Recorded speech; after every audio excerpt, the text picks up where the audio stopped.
this episode, we talk about textbooks on the cheap, how to cut down on your grocery bill, and how to avoid impulse shopping. This is the Living Young and Free Show, giving the 25 and under crowd tips, tricks, and hacks to get the most out of your money. Hi, I'm Cheryl, and welcome to episode 28. First up, we have Kelsey, who's going to share some resources of where you can find textbooks on the cheap. What? I have 5 classes and I only need 5 textbooks and it's going to be over $700? More than $100 per textbook? Oh, that's ridiculous. I was not planning on textbooks being that expensive. What? Who is that? You students never think outside the box. Who and where are you? I am the ghost of textbook savings. The ghost of textbook savings. Yeah, look down here at your computer.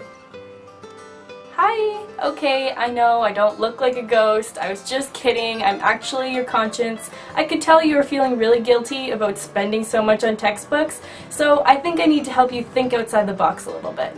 Outside the box, the only place I know of where you can buy textbooks is at the bookstore.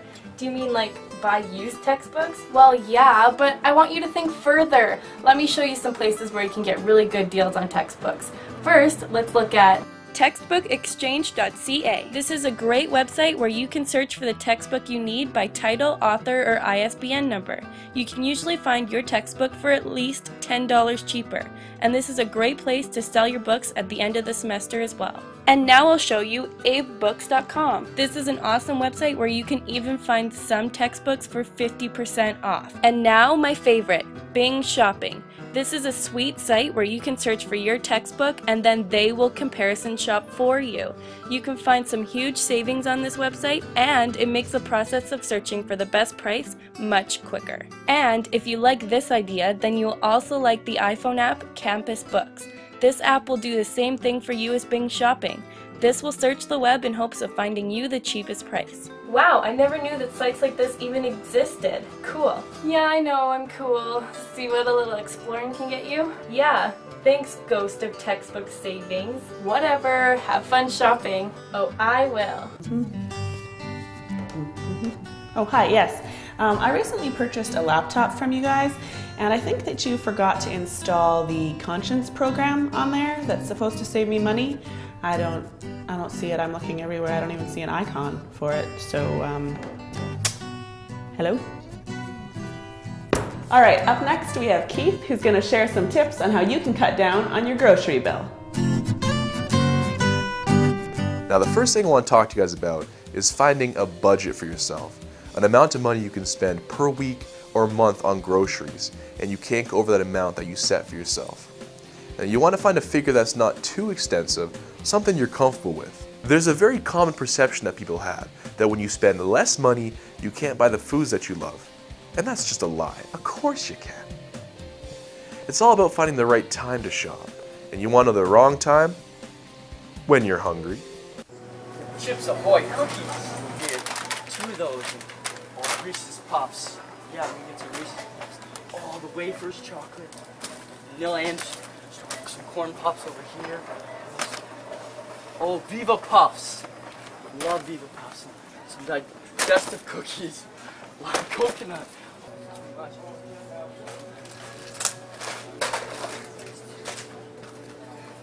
Oh, beer paws. I love beer paws. Keep going. Why would you shop when you're that hungry anyways? Now, while you're grocery shopping, you want to get the most out of your dollar. So you want to look through flyers for the best deal, maybe look at no-name brands compared to brand names. Need some Pepsi, here we go. Oh, $2.17, 99 cents for the selection cola. I could get 2 for the same price as 1. Oh, great deal, great deal. Like on the leg, so $1.45 for KD, or 69 cents for the selection. Bet you they taste the exact same. I've got to go with the selection.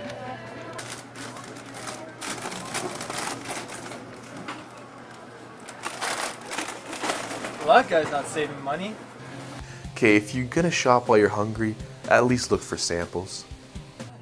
You look hungry. Are you hungry? I am hungry. Oh, how would you like to try some beautiful beef ravioli? I would love some. It's awesome. Oh, look at that. Love That's some. beautiful. Okay. Oh la la. Oh, you better take a napkin there. It's dripping down your face.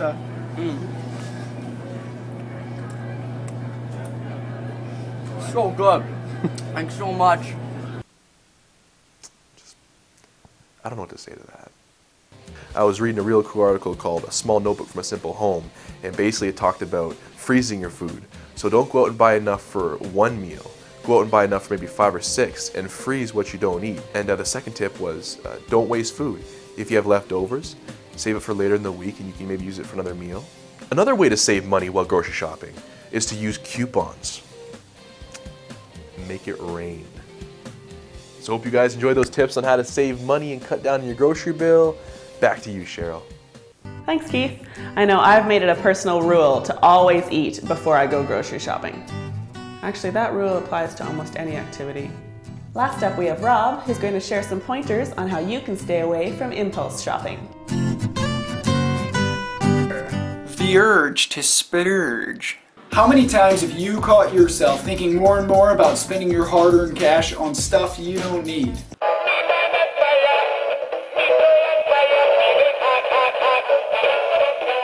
We might have good intentions at first, like finding something on sale that might make our house look a little nicer. I'm a drummer and I've contemplated hundreds of pieces of equipment that might make me sound better. Even if you're only thinking about what you want to buy, it can lead to trouble as soon as you're in a store or start shopping online. So how can we resist these purchases? Well, here's 3 quick tips from smallnotebook.org to help us stop before we start. Quick tip number 1. Quick tip number 1. Don't tempt yourself.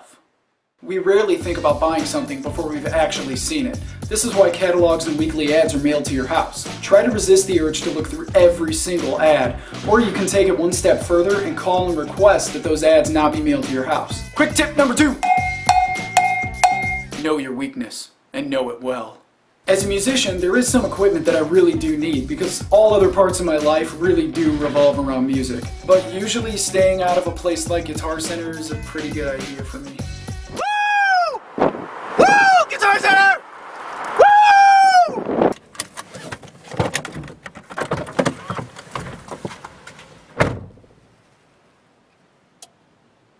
Quick tip number 3.